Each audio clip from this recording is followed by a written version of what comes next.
Hey guys, today is not really going to be so much like an informational day.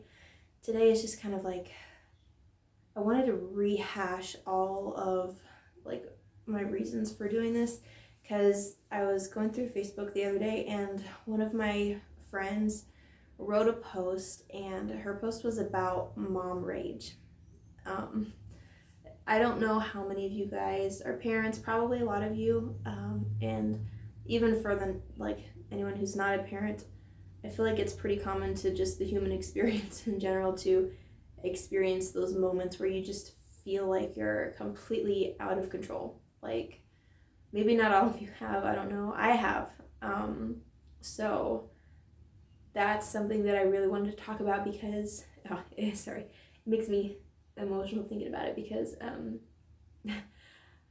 the other day I had one of those moments where I felt that way again, like that mom rage feeling like welling up. And I, in the past, that's been probably one of the biggest things that I regretted about the way that I've parented is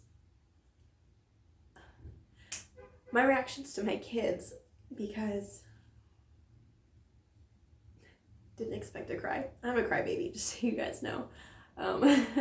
Does not take much for me to tear up. But I felt like this was an important topic because I think so many people can relate to that feeling of just getting angry and getting upset, and you almost feel like you don't have any control, and so you flip out, whether it's, towards your spouse, towards a friend, towards a coworker, or towards your kids, like I've done before.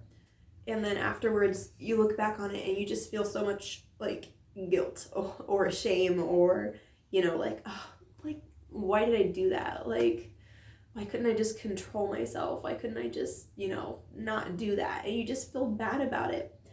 And that was one of my biggest struggles, I would say, especially prior to Carnivore. I mean, and it's not like I was freaking out at my kids every single day, but more days out of the month than what I care to remember, I would have those moments where I just felt just angry and out of control. And, I don't want to be like that around anybody, but especially around my kids. They deserve better.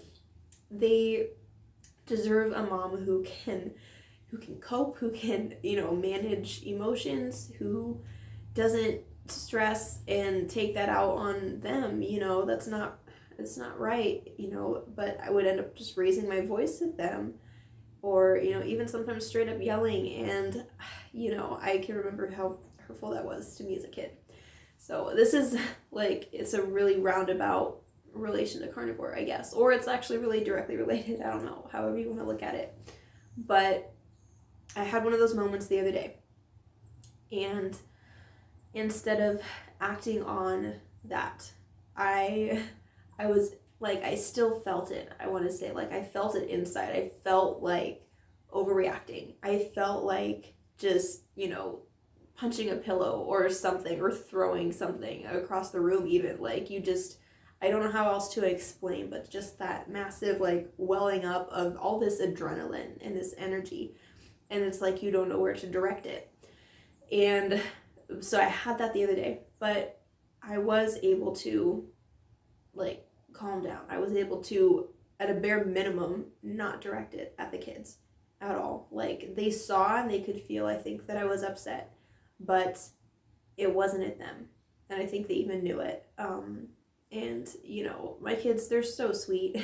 And my daughter especially, she's almost 3. She can always tell when I'm feeling stressed or tense or upset. And she just wants to, make me feel better. And it's so sweet. But you still feel bad. But since eating this way, I can honestly say that the number of times I felt like that has gone from, like, multiple times a week down to, like, I can count them on one hand over the last almost 2 months now. And so for me, that's been just the biggest blessing, guys. It really has been, to be able to just manage and not feel that kind of angst and anger and adrenaline all the time. And I think a lot of it was tied to my spikes of insulin, is because it would always happen in the morning. My husband would be gone for work and I had not eaten breakfast yet, and so my insulin is dropping and I'm getting that like low blood sugar, jittery kind of feeling, and I've got whatever hormones it is that makes you feel hungry, those are kicking in, and you just don't feel good. And it just really affected me personally in a very bad way when I would get that way. And since switching to carnivore, like, first of all, my hormones I feel like are a lot more steady, they're a lot more even, and I can actually tell, like, based on what time of the month it is, when I'm going to have my struggle days, I guess you could call them, like when I'm going to have the days where I feel more of that adrenaline and angst again. So like previously I would get that when I hadn't had breakfast early enough. Basically, if I would get up and I hadn't eaten breakfast, within like an hour or something of getting up and getting downstairs, I would start to feel that way. And it was so many days of the week that I would feel like that, and I don't have that anymore. Like, when I get up, I can go easily 2 hours, sometimes more, without eating, and I don't get that adrenaline rush anymore. My body stays calm, and I don't feel that same sense of like rage just from not eating, a little longer than normal.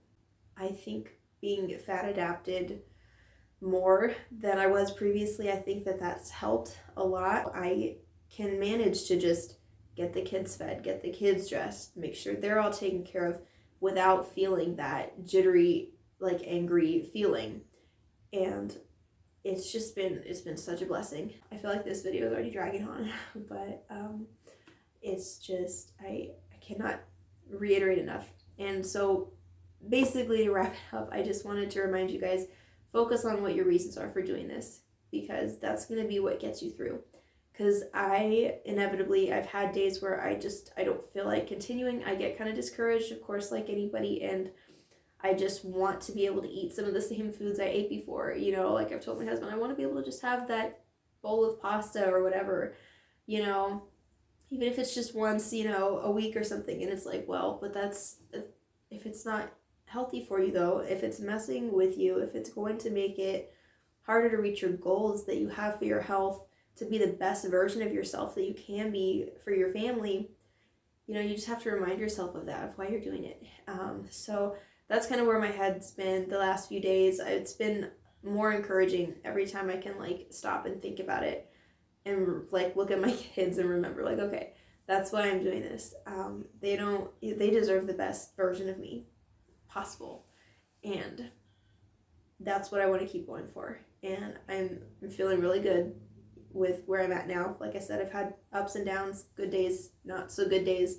As far as like cheats, I haven't had many. I can say I've had, a few, like I had like 2 raspberries the other day when I gave the kids raspberries, stuff like that, where it's like a tiny little smidgen and it's like every once in a great while.